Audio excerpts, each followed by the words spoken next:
ایک life collar کا سوال ہمیں موصول ہوا، اور سوال انہوں نے یہ کیا ہے کہ یہ بتائیے، جو انسان دعا مانگتا ہے وہ وسیلے کے ساتھ مانگنی چاہیے، چہاردہ معصومین کے کسی امام کا نام لے کر، رسول کا نام لے کر، وسیلہ دے کے پھر خدا سے دعا طلب کرنی چاہیے، یا ہمیں براہ راست اللہ سے دعا کرنی چاہیے؟ کون سا طریقہ دعا کے لیے بہتر ہے؟ بیان فرمائیے گا۔ دیکھیں جی، انبیاء نے، ائمہ معصومین نے دونوں طریقے سے مانگی ہیں۔ ائمہ معصومین کی دعاؤں میں آپ دیکھیں، آپ صحیفہ سجادیہ اٹھا کے دیکھیں، اس میں امام علیہ السلام نے براہ راست بھی اللہ تعالیٰ سے دعائیں مانگی ہیں، حاجات طلب کی ہیں، اور جو ہے نا وہ وسیلہ بنا کے بھی کی ہے۔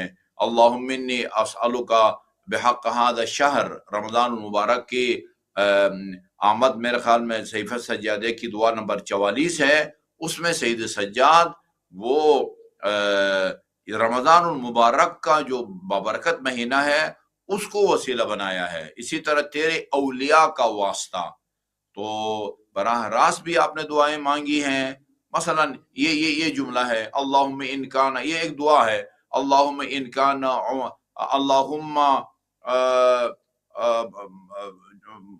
خدایا میری عمر کو دراز فرما، اللہم عمرنی ما دام عمری بذلة فی طاعتک وان کان عمری مرتعا للشیطان فاقبضنی الیک سریعا۔ معصوم امام ہیں جن کو بابا کے بچپنے میں جب امام حسین نانا کی گود میں تھے اس وقت ان کو زین العابدین کا لقب ملا ہے۔ وہ کہتے ہیں کہ اگر خدا نہ خواستہ ہمیں سکھا رہے ہیں، اگر میری جو ہے نا اس وقت تک مجھے زندہ رکھ جب تک میری زندگی تیری اطاعت میں گزرتی ہے، اور اگر خدا نہ خواستہ تیری نافرمانی میں گزرتی ہے، لفظی ترجمہ بنتا ہے میری زندگی اگر شیطان کے لیے چراگاہ ثابت ہوتی ہے تو یعنی مجھے جلد اپنے پاس بلا لے۔ ڈائریکٹ بھی مانگی ہے۔ یہ حضرت آدم سے یہ ترک اولا ہو گیا اور شجرہ ممنوعہ کے قریب گئے، یہ ہماری کتابوں میں بھی ہے، اہل سنت برزار کتابوں میں بھی ہے۔ یہ سورہ بقرہ کی جو آیہ کریمہ ہے، فَتَلَقَّى آدَمُ مِن رَبِّهِ کلمات، اس کی تفسیر میں سیوطی اپنی تفسیر در منصور میں لکھتے ہیں کہ حضرت آدم نے اپنے آپ کو بخشوانے کے لیے یعنی پنجتن کو وسیلہ بنایا، یا محمود بحق محمد و یا اعلیٰ بحق علی، یعنی پنجتن پاک کو وسیلہ بنا کے پھر فرمایا الا ما غفرت لی، میری اس ترک اولا سے درگزر فرما۔ دونوں طریقوں سے جو ہے نا وہ انبیاء نے، معصومین نے مانگی ہیں، اور بلکہ ہماری روایات کے مطابق جب حضرت آدم کی نظر پڑتی ہے دامن عرش پر اور ان کو پنجتن کے 5 انوار پر ان کی نظر پڑتی ہے تو پوچھتے ہیں حضرت آدم کے پالنے والے، مجھ سے پہلے تو نے کسی کو مٹی سے پیدا کیا ہے؟ جواب ملا، نہیں، تو پہلی مخلوق ہے جس کو میں نے مٹی سے پیدا کیا ہے۔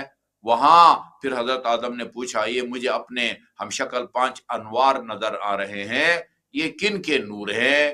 پھر اللہ تعالیٰ نے تعارف کرایا، یہ پنجتن پاک کا یہ دائیں سے پہلا حضرت محمد مصطفیٰ کا، پھر امیر المومنین کا، پھر خاتون جنت کا، پھر امام حسن امام حسین کا علیہم الصلاۃ والسلام۔ اس کے بعد فرمایا کہ اگر ان کو پیدا کرنا نہ ہوتا میں تجھے بھی پیدا نہ کرتا، اور روایت طولانی ہے، آخر میں فرمایا یا آدم ان کان لکا الی حاجت فتوسل بہم، اگر یعنی میرے بارگاہ میں کوئی حاجت لے کے آنا ہو تو فتوسل بہم، ان کو وسیلہ بنا کے میری بارگاہ میں آنا ہے۔ چنانچہ اللہ کی اس ہدایت پر عمل کیا حضرت آدم نے، اور در منصور کے مطابق حضرت آدم نے پنجتن کو وسیلہ بنا کے اللہ تعالیٰ کی بارگاہ میں جو ہے نا وہ اپنی بخشش کی جو ہے نا وہ دعا مانگی ہے۔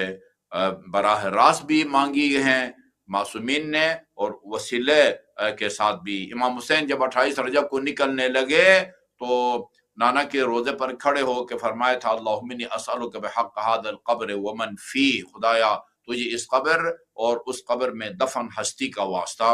تو دونوں طریقے سے جو ہے نا وہ مانگی گئی ہیں دعائیں۔